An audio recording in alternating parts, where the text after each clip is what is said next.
So generate your motivation.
So were you looking at the yellow jackets today and thinking, my enlightenment depends on each and every yellow jacket?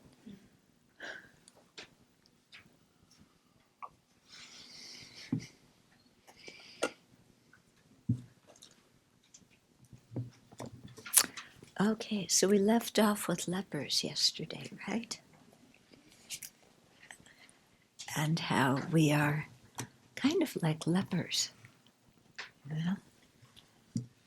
To satisfy our dissatisfaction and doing things that bring temporary relief but long-term harm.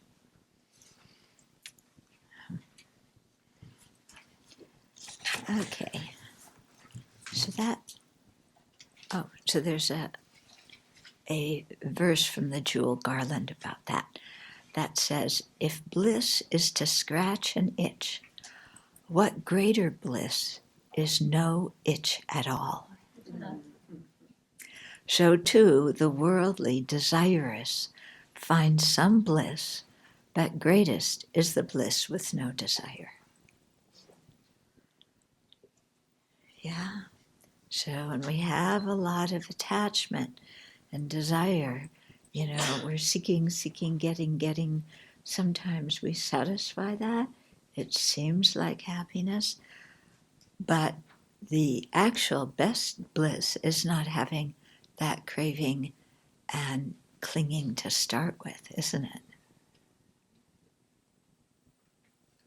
You're not sure about that one. Yeah. What's wrong with satisfying my desires? Well, nothing's wrong with it. Nothing's wrong with it. Just check and see if that brings you lasting happiness or not. That's all. Yeah, nothing wrong with it. But just check if it's really bringing what you want, or if it's simply a Band-Aid that falls off.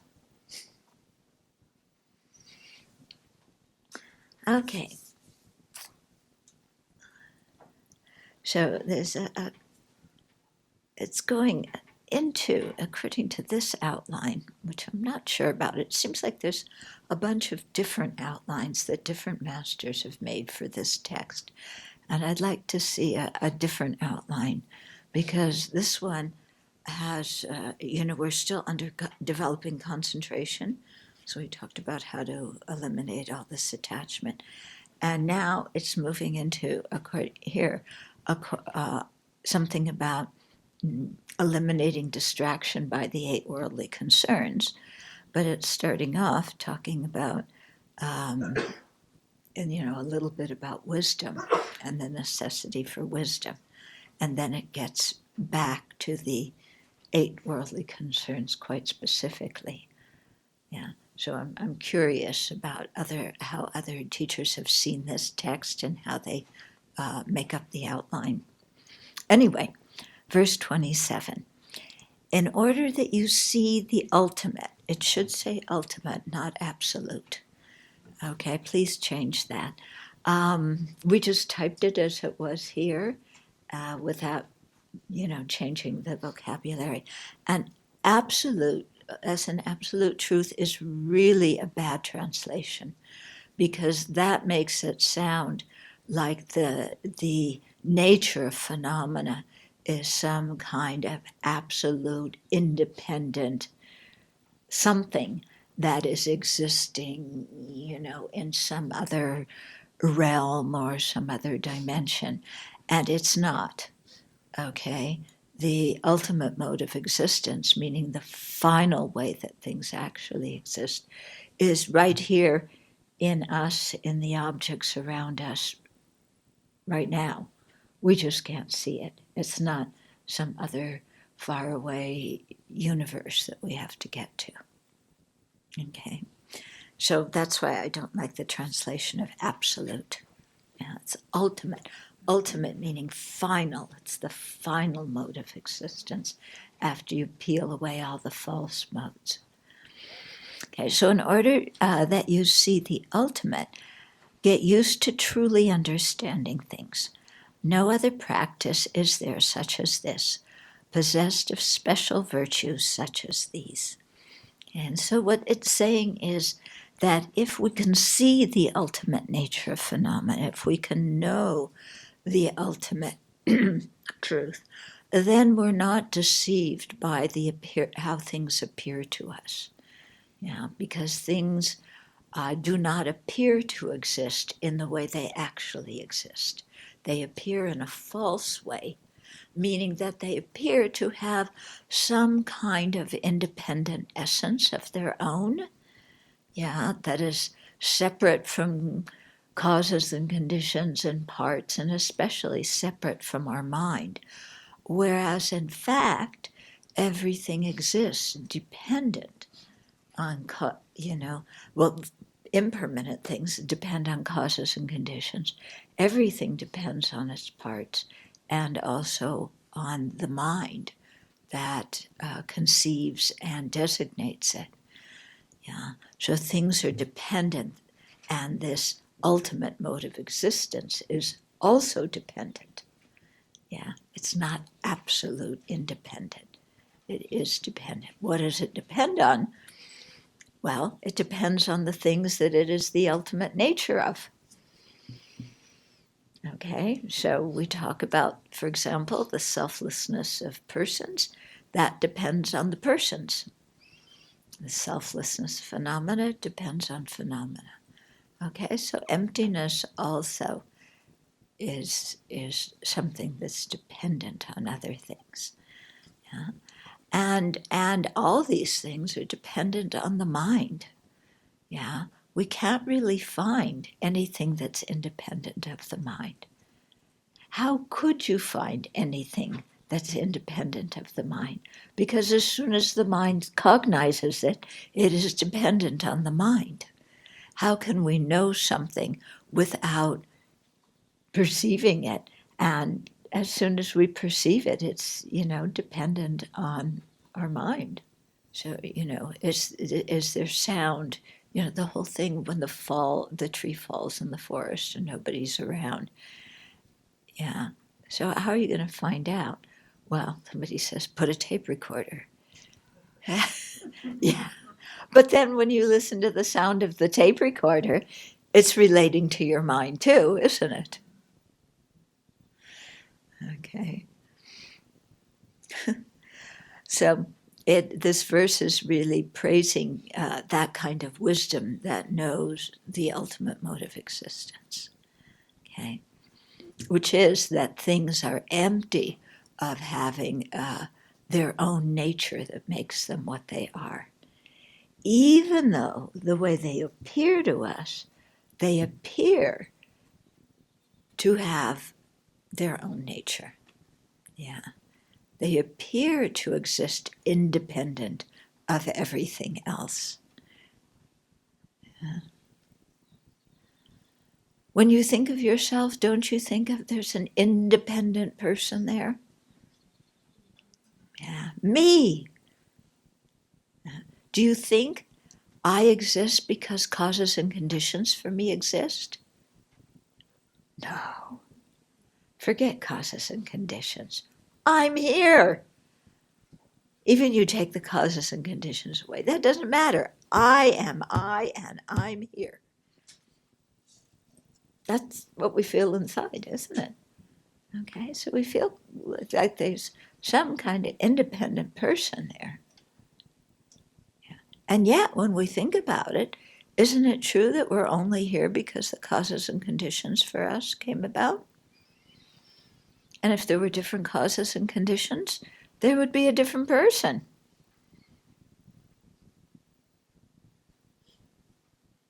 Then we go, no. There can't be a different person. I am me. I'm always me. I'm independently me. I'm permanently me. Yeah.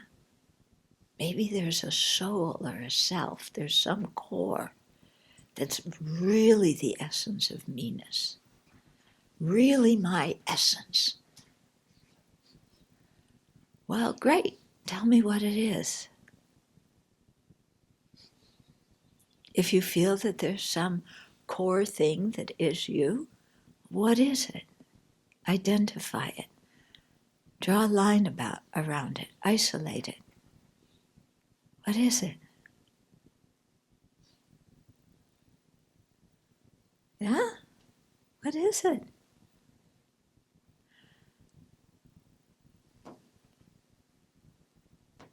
I don't hear anybody. Yeah. It's this feeling I have of me inside. Is a feeling of me, me? When you say, I'm walking down the street, then can you substitute it and say, this feeling of me inside is walking down the street?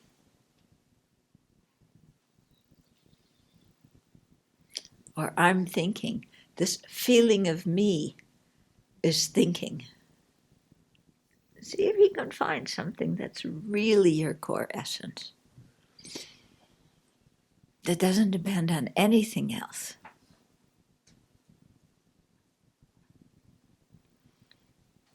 Okay, so this is your puzzle, our puzzle, every sentient being's puzzle. Because we hold on to, there being some core essence. And we stake our life on it. And we operate out of that day and night. And yet we can't find it.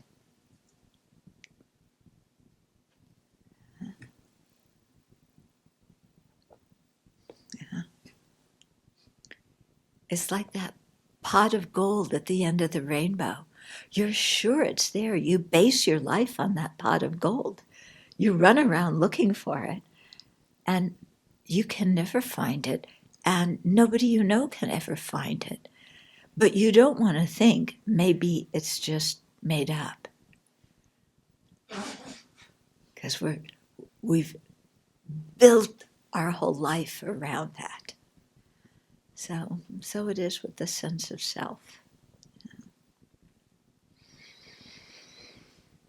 Okay, then the next verse talks about the advantages of having this kind of wisdom and the disadvantages of not.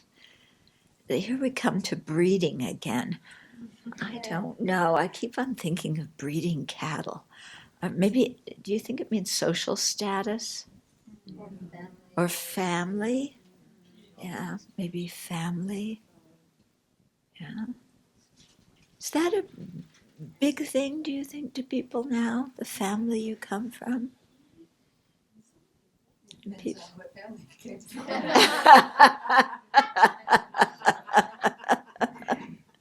Very true.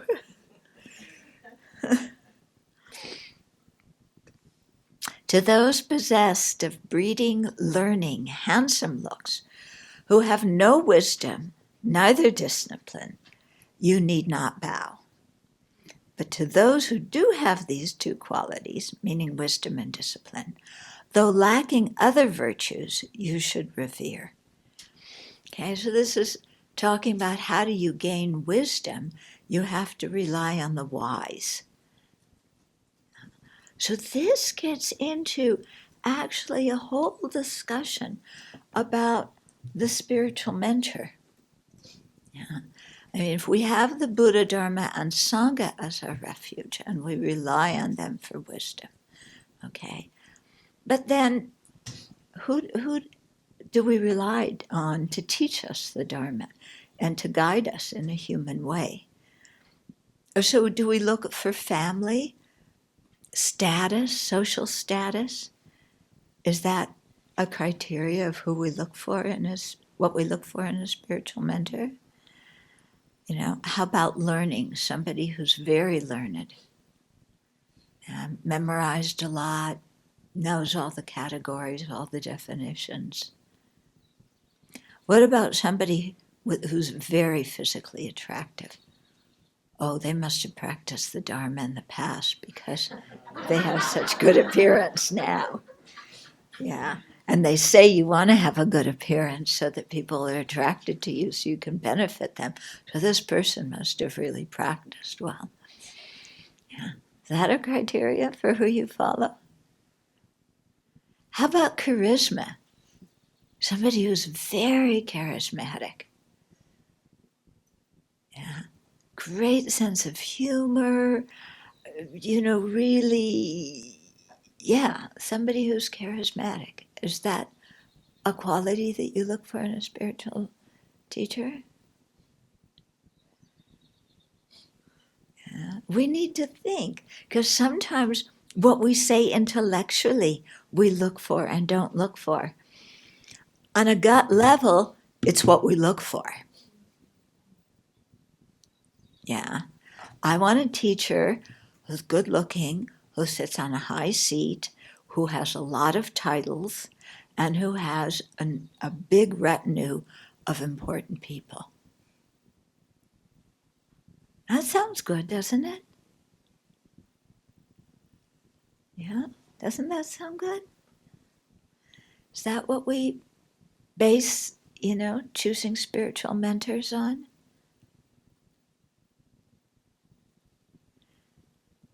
And so it's interesting to really check out, because this verse is saying, you could have somebody with breeding and learning and looks, but if they don't have wisdom, because wisdom is different than learning. Learning is you can say everything. Wisdom means you can apply it.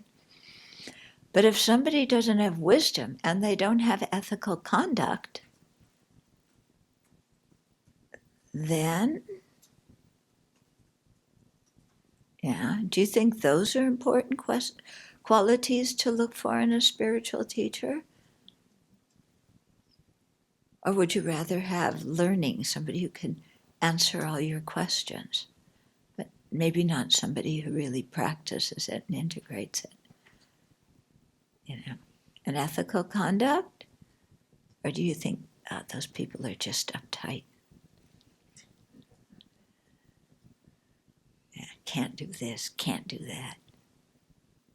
What are the qualities you look for? I remember that the first time I saw the pictures of the guru lineages, the lineages of the gurus of the lineage, I thought, I am glad that to attain enlightenment you don't have to be handsome. It made me very happy. Yeah. Yeah.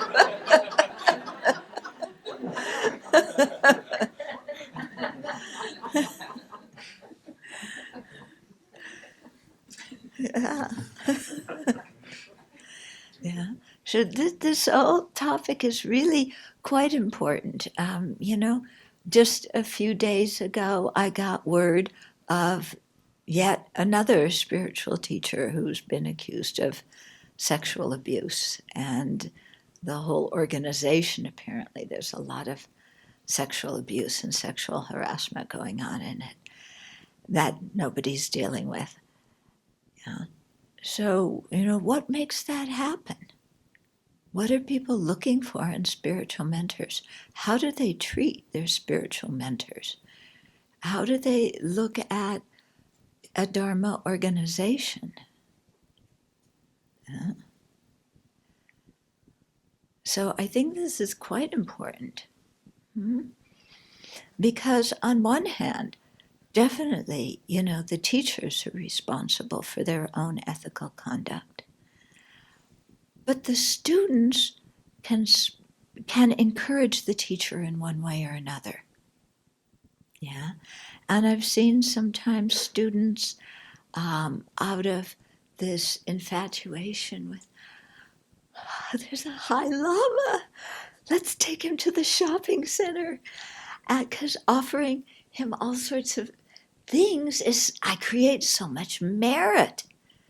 And I want to create merit, so I'm going to take this lama, who also has a big retinue and lots of brocade, different hats and different things. I'm going to take him to the shopping mall and to buy stuff, and then I'll accumulate a lot of merit.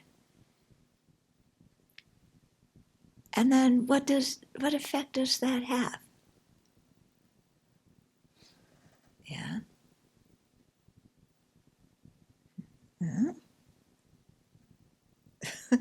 We're told to make offerings. We're instructed that, making offerings, being generous creates merit. But when we act like that, and we take the Lama to the shopping center and buy a Rolex watch, or maybe 2 Rolex watches, because the Lama has a brother, yeah, or a father, or somebody else, then,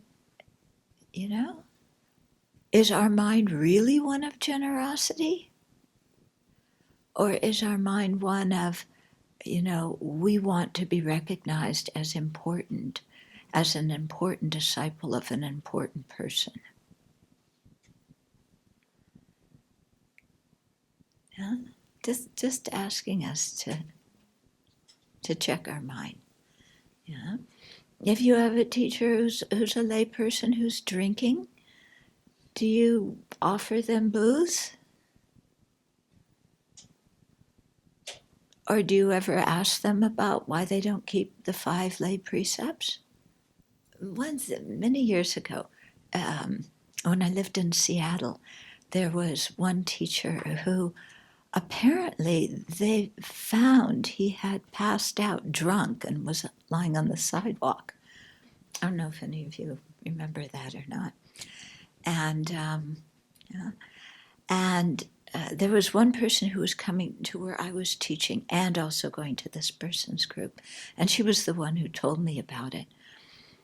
And she said, I really appreciate, the ethical conduct at DFF. Nobody drinks. But she kept going to that person's group for teachings, even though she was wondering why the Lama was passed out on the sidewalk. Yeah. So I kept wondering why she was going there. I don't know. Do you know? So, so this is the kind of thing to think about. What, who is going to be a good role model for us? And what are we looking for? Yeah. Are we looking for attention from a famous person? Or are we looking to learn the teachings and follow them and transform our mind? Are we looking for, praise and reputation? I drove the Lama around in my car. And here's the picture of me with him, signed by him. Do you have a picture of your Lama with you, signed by you? Signed by him?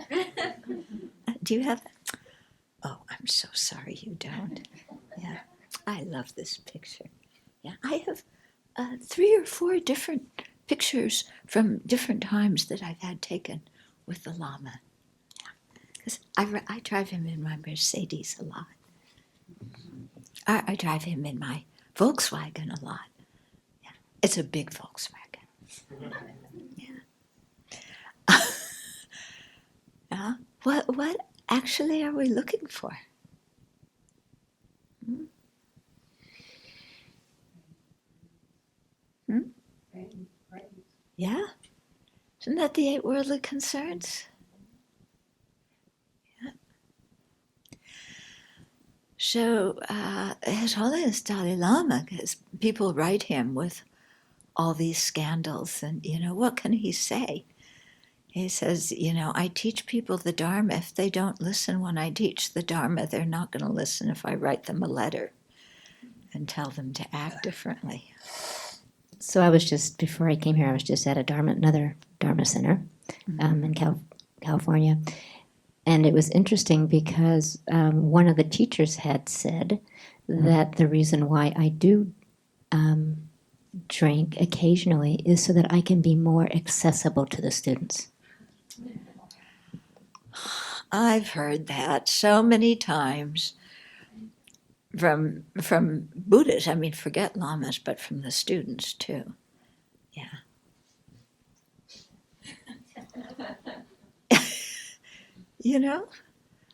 We had one young man came here a few years ago. He was going to a Dharma group in UK, and he said they would have these Dharma teachings, and everybody afterwards would go out to the pub and drink. And he was saying, I don't get it. How come they're acting like that? And I had to say, ask them. I have no idea why. Yeah. You can't be accessible to somebody unless you drink. Really? So, you should say to that person, then the Buddha should have drunk. Yeah, he would have been much more popular and accessible, if the Buddha had a bottle of booze by his side. That would be great, wouldn't it? Jack Daniels with the Buddha. Somebody wrote a book like that. Yeah, but the Buddha goes into a bar. Or these kind of titles that when people write and say, will you please, kind of write an endorsement for the book. If it has a title like that, no way. It may be a beautiful book, but with that title, But that seems to attract people. So what are we looking for? I wasn't raised Christian, but I wonder if there's an element of, these cultures coming together where the Christian aspect is more like a blind faith type of thing. And we get so enthralled by, this beauty of, the Dharma and, all this gold and, wonderful color and, and it's, sensory overload, and we want to do that thing, and so we have this blind faith. Mm-hmm. Yeah, I think there's definitely an element of that. I mean, look at the way we look at sports heroes and movie stars. Yeah, we love to idolize people. And so Tibetans are very magical. Yeah. Western teachers, they grew up with Mickey Mouse like me. Not so special. But Tibetans from Shangri-La, from the roof of the world, the land of the snows. And it's true, I mean, Tibet had an amazing culture and produced a lot of amazing people. But if you're Tibetan, it doesn't mean you're a Buddha. Yeah. I think Westerners can have a lot of confusion around the idea that, well, it all depends on your motivation. Because every now and then I'll hear something that, makes my eyebrows go up a little bit, and someone will assure me, with the right motivation, it's okay. Yeah. And I know that can confuse me. Yes. It's a slippery slope to, yeah. Yeah, it's hard for us to know actually somebody else's motivation. But there are basic ethical standards, and His Holiness says if somebody isn't following those, as a student, we have every right to go and ask. But of course, it's not so polite to go and ask. Dear Lama, I'm making 3 prostrations, and why are you drinking? Difficult to ask. Yeah. Are you aware of things like this happening in the West, or no? Yeah, in India, it's very different, huh?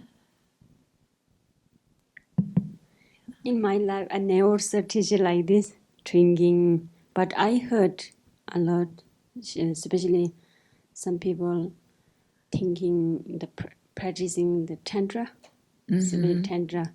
So they imagine turn everything, transform, Right. everything in a good, how to say, Into nectar. in nectar. Yeah.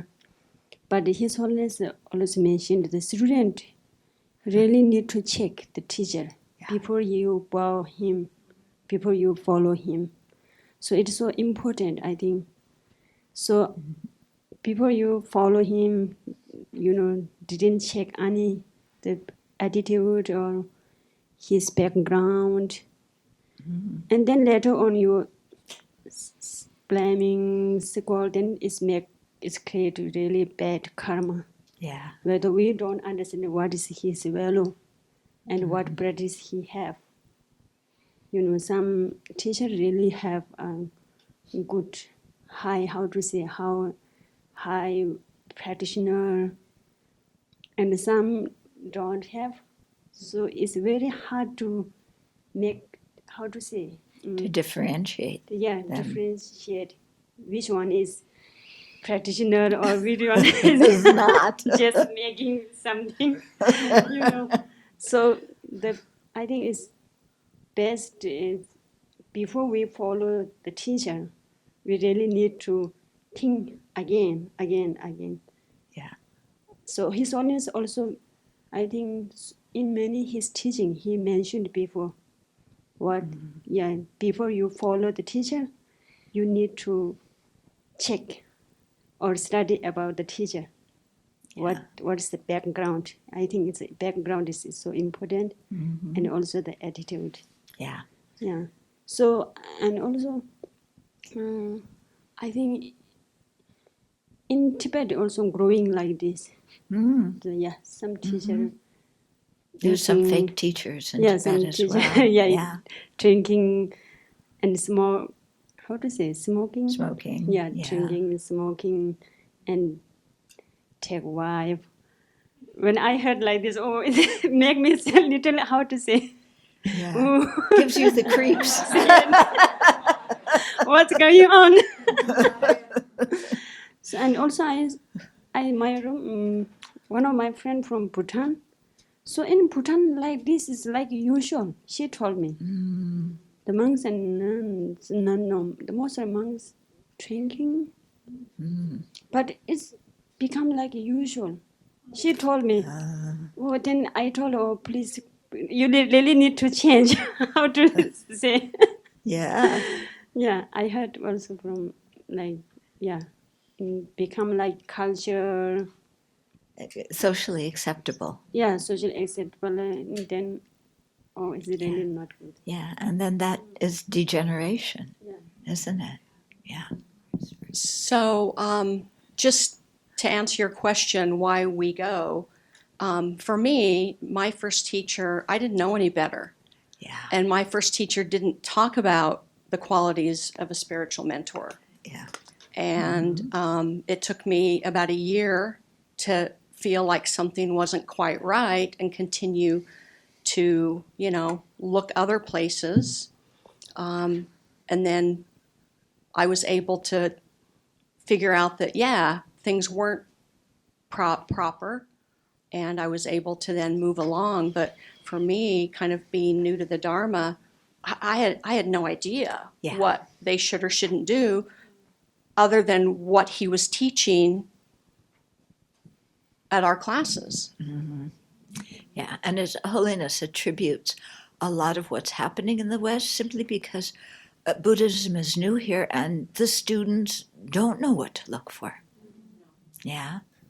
I hear it said that you can't really recognize who is or isn't a bodhisattva, but that's why I think we have to separate the action from the person. Through our own personal responsibility, we have to be aware of what's ethical and what isn't, and not say, well, this person appears to be a bodhisattva, but they're drinking. We have some personal responsibility, Yeah. too.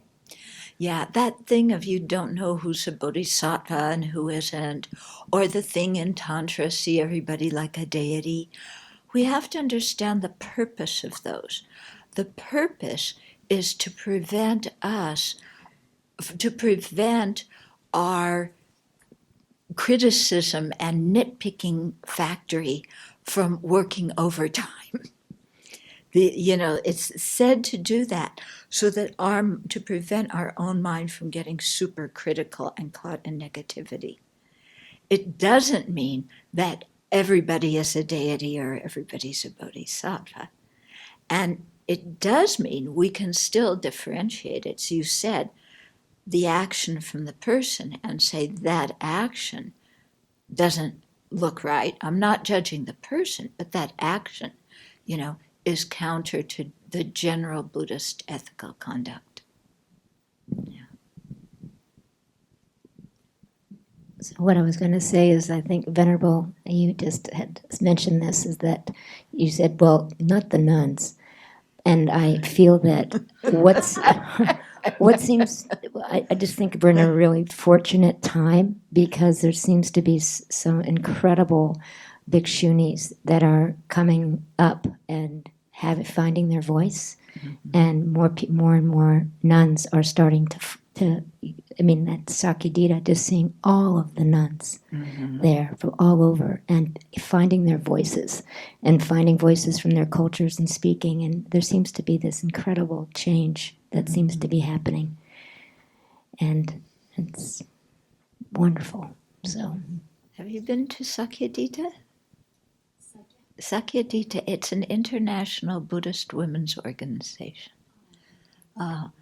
We should get you to go to the next conference. I think you would enjoy it. Yeah. It's an international Buddhist women's organization. It usually meets every 2 years in June, Next June, is it? Yeah. Where? In Australia? Next June. Okay. So I've only been to 2 conferences. The very first one in '87, and then one a few years ago. But I follow what's happening, and it's very nice, and it's really inspiring to see these women, and especially the nuns. So many different robes coming together and sharing ideas. Another thing that is confusing in the West is that there are also some lay teachers who dress similarly to monks. Oh, yeah. And it's like you don't know, you go there as a beginner, you have a very hard time figuring out, is this person ordained or not? And they don't talk about it, they don't say it. And so it's like, how should I relate to this person? I don't know who they are. Yeah, this is a complicated thing. And also, what His Holiness says about that. You can see I keep referring to His Holiness because I really trust him and his he says that if you're ordained, you should wear robes. And if you're not ordained, but you're teaching, then wear like a white dress, or if you have an upper robe, something that's white with a red stripe, something that differentiates you from monastics. If you're a monastic and you know how to fold the robes, sometimes you can look at how somebody has folded their robes to see, but most people don't. Yeah. And so it becomes very confusing, especially the Lama shaves their head, and then they look like a monk, but they have a partner, and yeah. So, I mean, that's why it's really much better. Like, you look at his, His Eminence Sakya-Trizin, and he very definitely doesn't pretend to be a monastic, He doesn't put that on at all, and he wears white and, with a red stripe or whatever. But it's true with some teachers, it's quite confusing. I wonder if you could comment. Where I live, I go sometimes to a Burmese temple, Mm-hmm. and the founder and the abbot and the Burmese community support the Rohingya cleansing. And that horrified me. Oh, the Rohingya cleansing, yes. So, Oh, his position is that the founder, and he's worldwide, that sometimes certain actions need to be taken. And of course, the abbot of the local monastery supports him, and the Burmese community cheered him. So we Westerners were a little bit, with our eyes, popping up. Appalled. Yeah, appalled. yeah. Yeah, we have to distinguish religion and culture. And it's the same thing similar to the Japanese Zen masters who sided with the imperial government during World War II. Yeah. And we look at it, and it's the kind of horrifying thing. How could they possibly do that? But they're very influenced by their culture, and it doesn't matter. It's a difficult thing to say. For us, we want Dharma. Dharma for us influences so many different aspects of our life, and we want to apply it to politics and social issues and cultural issues. But in Asia, they don't always do that. They have their own culture, and they're proud of it, and they somehow don't apply the Dharma to that. Actually, I can't explain it. This is the kind of thing, it's better to ask somebody who does that why they do it. Yeah, I don't do that, so don't ask me. I'm against what's happening with the Rohingya cleansing. But, and so it's difficult to explain why somebody else does. But I know with my own teachers, we sometimes have very different opinions on social and cultural things. And the way I look at it is I go there to learn the Dharma. I don't go there to learn politics. Okay, so one of my teachers thought George W. was a fantastic president. He was so strong. He stood up. And I'm like, I was horrified until, of course, our present president, and then George W. looks great. He looks like a compassionate conservative now, but while he was president, he didn't look that way to me. So I have to remember, okay, my teacher, he's a Tibetan, he's a refugee, George W. spoke up about, human rights in Tibet. So, so we have different standards, but that's okay. I'm going there to learn the Dharma, not politics. Some of my teachers think women are inferior, but I didn't go there to learn about social things. I went there I'm going there to learn the Dharma. And when that kind of thing comes up in their behavior in the center, I stay out, clear of it as much as I can.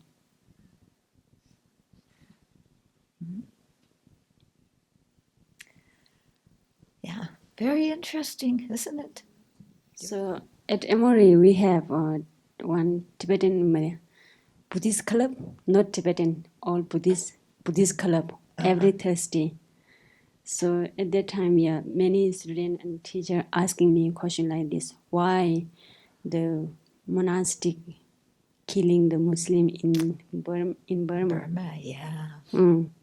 So at that time, I tell them they're asking is a Buddhist, so it's hard to answer. So I tell them it's very difficult to tell is not a Buddhist because he is killing something. So we should need check the motivation. Why they kick out the Muslim and why they're killing the Muslim. If we don't know the motivation, then it's hard to It say. is. But what do you think the motivation is? Yeah. So I'm background thinking like this. One Bodhisattva, he killed 500. Yeah, he killed one person to save the 500. Right, 500. And also that one king, Tibetan king, he made a law to cut people's hand to make our scripture very pure and clean. How to say print? In Tibet, we all the textbook is print in the wood. Yeah. So the wood cover the person. He make law to cut the people's hand. If he miss one letter, he make a decision like this: cut the finger or hand. So this he is also we considered Bodhisattva. Yeah, because the further, so he really good faith, and then he need to all this textbook very pure, and I would say the out of mistake only one letter mistake. Yeah. But if you look, when the lamas are giving lungs, they're constantly correcting the texts because whoever wrote them down made mistakes. So he make like this law, and also, so when we think deeply, what's meaning of Buddhist, then is if some going to kill person and harm to other, then it's totally opposite. Then, but it's really, still for me it's really hard to say he's not Buddhist because of motivation.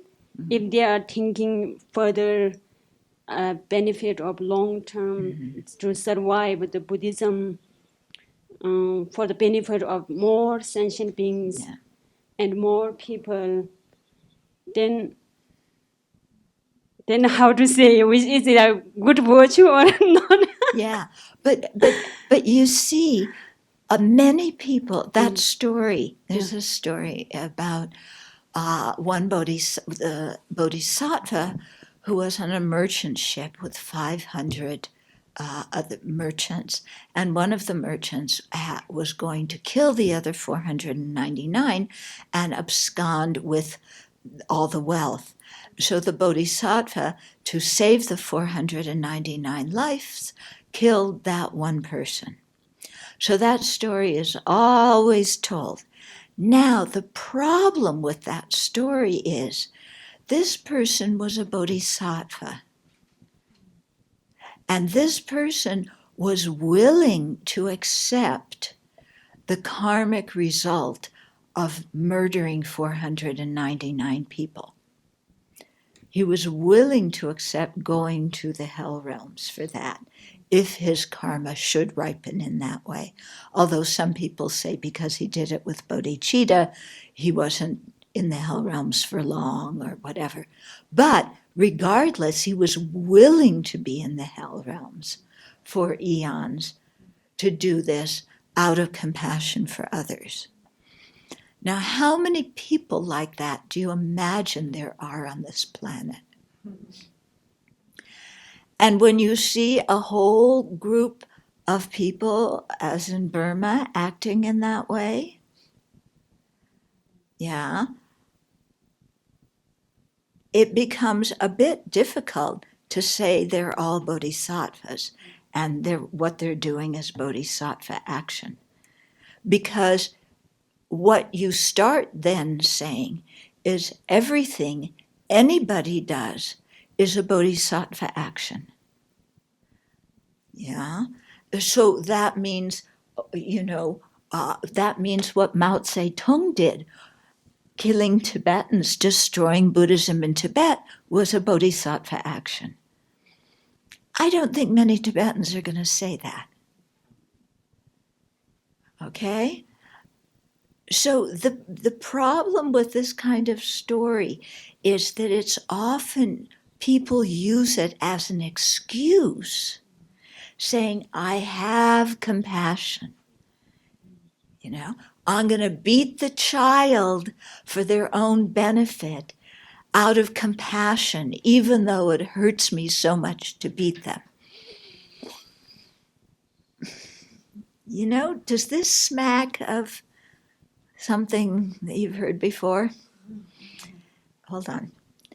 So I think, we have to be very careful because do we really have great compassion?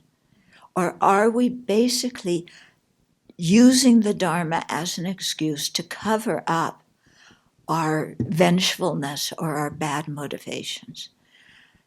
I've never heard this story about Chenrezig. He's very widely respected and honored.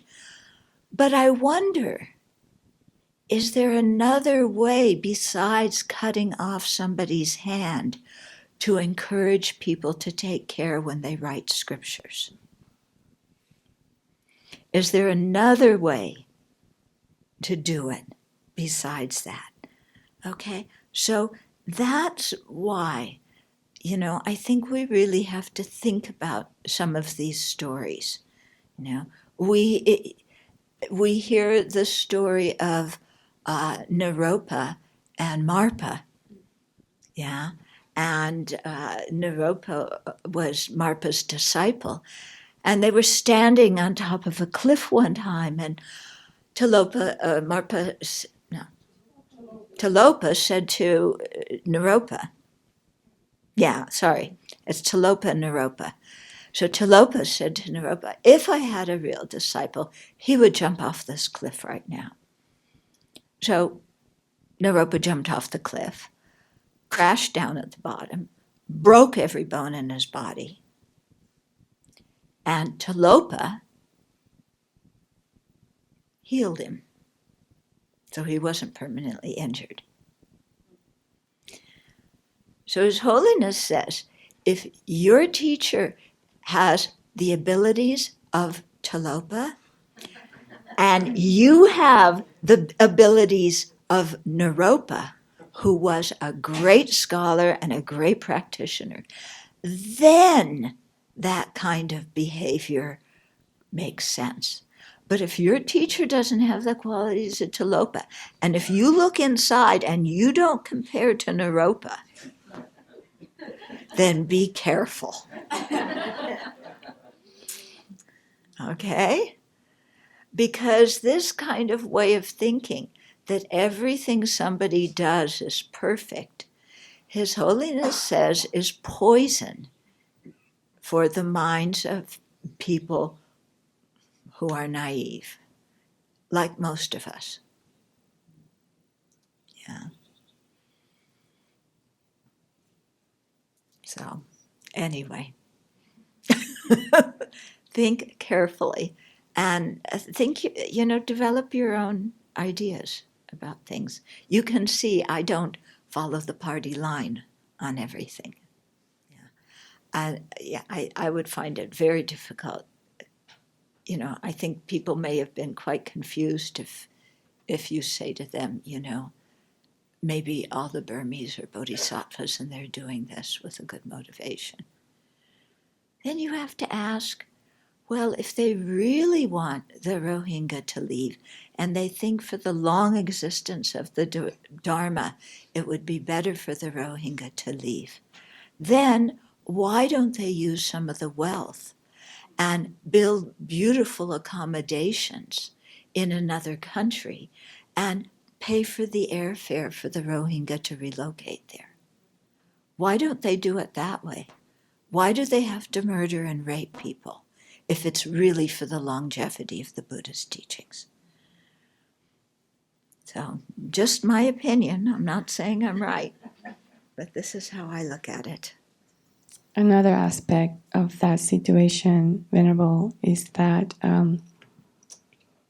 it does damage to the reputation of Buddhism in the worldwide arena. And there are many special beings, including His Holiness, who've dedicated his life to promoting all of the wonderful, peaceful aspects of Buddhism. He has received a Nobel Prize for that. Many in the world, even known Buddhists, look up to him for his example of peace and nonviolence. And when you have this other picture coming out of a Buddhist country, it just gets people confused and gives them the wrong idea. And I find it very damaging. Yeah, it's true. It is very damaging to the image of Buddhism in the world.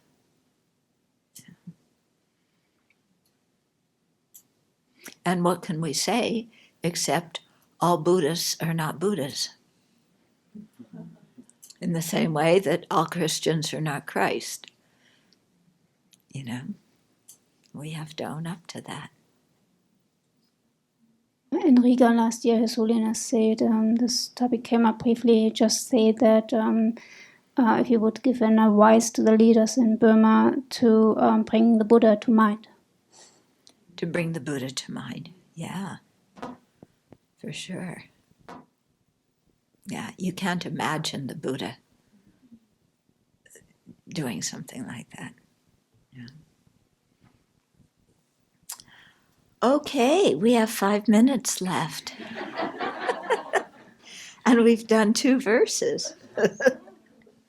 But I think this topic is important, and I wanted you to think about it, because sometimes we come to the Dharma, we assume that everybody who calls themselves a teacher is a qualified teacher. That's not necessarily the case. Yeah. And His Holiness often says that people who in the Tibetan community are nobody, but they come to the West and all of a sudden they have a whole string of titles that, that they never had in the Tibetan community. And he also says he thinks some of this stuff happens because in the Tibetan community, just the peer pressure and the social structure keeps people in line. When they're here in the West, they're outside that peer pressure and social structure. And so, it doesn't keep them in line as much. And especially if they're alone and there are, there's not a Tibetan community around them that kind of looks and knows how you're supposed to be behaving if you're a teacher, then it can become difficult. Yeah. So, 4 minutes. Any more questions? Or do I start a new verse with 4 minutes? Yeah. It was a question I had in Buddhist ethics a couple of years back, just about the bodhisattva doing something, breaking his vows in order to benefit all the good of beings. And he replied with, the Dalai Lama, His Holiness, was sitting and there was a mosquito buzzing around, and it's buzzing around, and then he swats it. And the interviewer says, "What was that about?" And His Holiness says, "Well, I gave him 3 chances." So, and that's always just confused me. I was like, that's the reply? I know. I don't know. I like the 499 one, but Yeah. So I don't know. I mean, I don't know if that story is true. Who was it who said it? Who told you that? Okay. So I don't know. Yeah. If I heard His Holiness say that, I would take it. I don't know. Yeah. So, what's the best way, in your opinion, to check the reputation of a teacher that you're unfamiliar with? I would say first, watch the teacher's behavior. Yeah. Whatever level of precepts they have, do they keep that level of precepts relatively well? How do they treat their students? Are they compassionate and kind, or are they ill-tempered? Yeah. But then you have to have a caveat, because just because a teacher may get angry at a student doesn't mean that it's the teacher has something's wrong with the teacher. Okay, sometimes it's the only way they have to communicate with a student. But also look at the students in the group, because you'll become like them if you follow, the group influences you. So, how does that feel? Is the teacher very concerned with money? Yeah.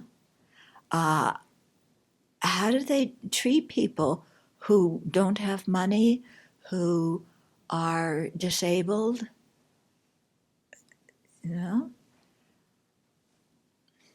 Do they know the Buddha's teachings well? Yeah. Do they praise themselves and criticize others? Do they have a good relationship with their own teacher? Do they have a good relationship with His Holiness the Dalai Lama? Because there's one group that has many centers worldwide that looks very good, but they don't have a good relationship with His Holiness, and there's quite controversial. So, then you can also sometimes go online and look up the teacher's name, look up the organization. Of course, we all know everything you read online isn't necessarily true, but you can see if there's a lot of stuff, and that's come out publicly. And I would add to those points that if it's a teacher that only wants you to read his works, that's a red bulb, a red light. Yeah. Only Yes. my group, you can't go to other groups. Yes. Yeah. I'm a little bit saddened, at least in my community, where for every Dharma teaching, there's a cost put right away. And only sometimes it's written scholarships, but otherwise it's just, this is what you pay. And I mean, I love that this is an economy of generosity, and that's really motivating me. I don't have very big means, but I just want to know, like in other countries, do they also have to pay for the Dharma? In Asia, usually not. Yeah, because it's very much the culture. I mean, the Buddha didn't charge people to come and listen. Yeah, and people should be able to listen without paying. What I find in the West is people are very frightened. They think if they don't charge, then the center's going to go under. Yeah, but I think if you really believe that generosity brings wealth, then you aren't afraid of that kind of thing, because you're generous, you give the teachings, and people will support if it's meaningful to them. And if it's not meaningful to them, then you don't need the Dharma Center. Yeah? In my eyes. So, yeah. Again, people are asking me to explain other people's behavior, which I cannot do.